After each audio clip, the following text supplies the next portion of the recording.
TikToker Abdullah Al Mamun ওরফে Prince মামুনের বিরুদ্ধে ধর্ষণ মামলায় চার্জশিট দাখিল করেছে পুলিশ।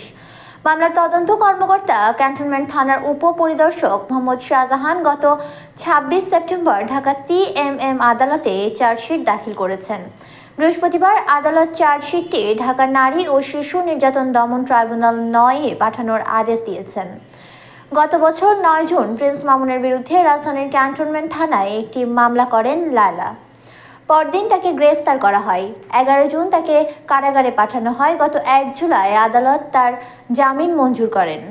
মামলার অভিযোগ থেকে জানা যায়, আসামি আব্দুল্লাহ আল মামুন ওরফে প্রিন্স মামুনের সঙ্গে লায়লার ৩ বছর আগে সামাজিক যোগাযোগ মাধ্যমে পরিচয় হয়।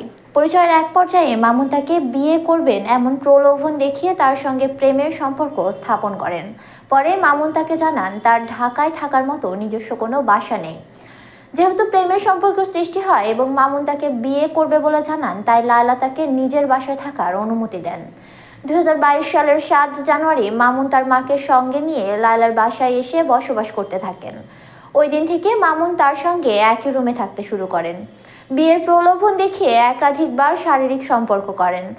মামুন তার বাসায় থাকাকালে তার বাবা মা মাঝে মধ্যেই সেখানে এসে অবস্থান করতেন। মামুনকে একাধিকবার বিয়ের বিষয়ে বললে তিনি বিভিন্ন অজুহাতে সময় ক্ষেপণ করতে থাকেন।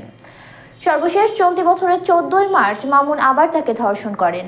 পরবর্তী সময়ে তাকে বিয়ের বিষয়ে বললে তিনি ক্ষিপ্ত হয়ে ওঠেন, সেই সঙ্গে তাকে বিভিন্ন অশ্লীল ভাষায় গালিগালাজ করেন।